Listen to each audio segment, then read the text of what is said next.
Putin. He said he'd signed a decree to Ukraine.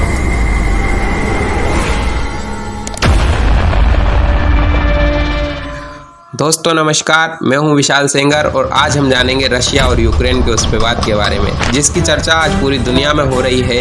क्या है पूरा कॉन्फ्लिक्ट, अमेरिका की इसमें क्या भूमिका है, जिस नाटो संगठन में यूक्रेन शरण लेना चाहता है आखिर क्या है उसकी खासियत और युद्ध होने पर क्या क्या कॉन्सिक्वेंस दुनिया को भुगतने होंगे, जानेंगे सब कुछ। आइए शुरू करते हैं। दोस्तों, यूक्रेन और रशिया दोनों ही यूरोपीय महाद्वीप के दो देश हैं। रशिया दुनिया का सबसे बड़ा क्षेत्रफलीय देश है तो वहीं यूक्रेन उसका पड़ोसी देश है। जानते हैं आखिर ये यूक्रेन बना कैसे। दोस्तों, आज से लगभग 100 वर्ष पहले यूक्रेन रूसी साम्राज्य का ही हिस्सा हुआ करता था। 1917 में जब रूसी क्रांति हुई तो यूक्रेन की स्वतंत्रता फिर से हो गई थी, लेकिन जल्द ही रशिया के राष्ट्रपति लेनिन ने 1921 में यूक्रेन पर हमला कर दिया और यूक्रेन रशिया के कब्जे में चला गया। लेनिन ने इस जीत पर कहा था कि यूक्रेन को खोना रशिया का सिर काटने के समान होगा और यहीं से कहानी शुरू होती है। इसके बाद सन 1922 में यूक्रेन को सोवियत संघ में शामिल होना पड़ा। 1954 में यूक्रेन सोवियत संघ के विरोधी कार्यों में शामिल होने लगा था, इसलिए उसे खुश करने के लिए क्रीमिया नामक क्षेत्र उसे दे दिया था। लेकिन जब 1991 में सोवियत संघ टूटकर बिखरा तो यूक्रेन सहित 16 देश अलग हो गए। इस तरह यूक्रेन एक आज़ाद देश बन गया। लेकिन साल 2014 में यूक्रेन का वो क्रीमियाई क्षेत्र जो 1954 में सोवियत संघ ने उसे दिया था, रूस ने 2014 में इस पर कब्जा कर लिया और यहाँ जनमत संग्रह कराया, जिसमें रूस के पक्ष में क्रीमिया के लोगों ने वोट कर दिया और 18 मार्च 2014 को रूस ने क्रीमिया को अपने क्षेत्र में मिला लिया। इसी डर से यूक्रेन चाहता है कि वो नाटो में शामिल हो जाए। तो इस तरह यूक्रेन के मन में ये ख्याल आने लगा कि अब उसे नाटो का सदस्य बन जाना चाहिए। अब जानते हैं नाटो क्या है। दोस्तों, नाटो एक 30 देशों का संगठन है। इसका पूरा नाम नॉर्थ अटलांटिक ट्रीटी ऑर्गेनाइजेशन है। 4 अप्रैल 1949 को इसे स्टेबलाइज किया गया।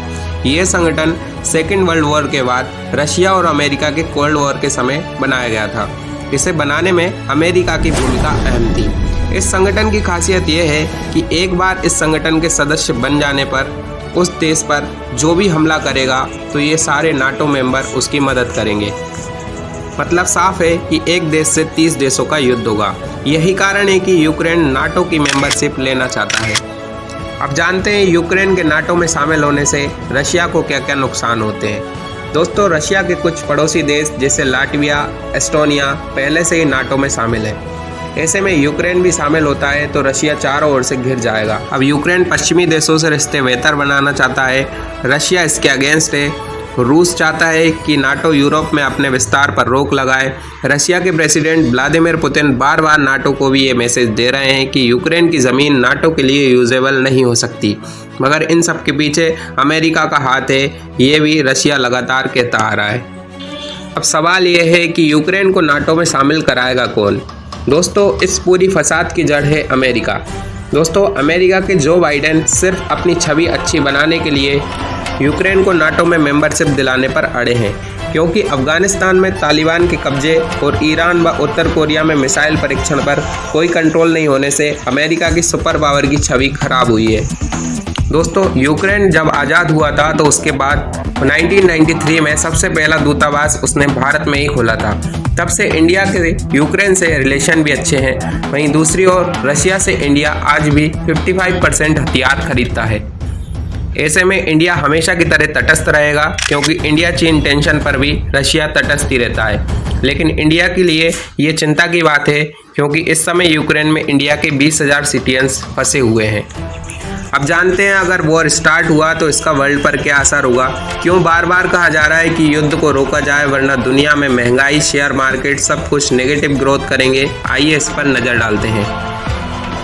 दोस्तों, अगर ये वॉर हुआ तो सबसे पहले कच्चे तेल मतलब क्रूड ऑयल और नेचुरल गैस की कीमतें बढ़ जाएंगी। इसका रीज़न है कि रशिया जो आज भी 13% क्रूड ऑयल और नेचुरल गैस का प्रोडक्शन करता है और इनकी सप्लाई एशिया और यूरोप दोनों कॉन्टिनेंट में होती है। यूक्रेन से रशिया की नेचुरल गैस की कई पाइपलाइन सप्लाई यूरोप को जाती हैं। ऐसे में यूरोप और एशिया की क्रूड ऑयल की कमी होगी, जिससे उनके दाम बढ़ जाएंगे।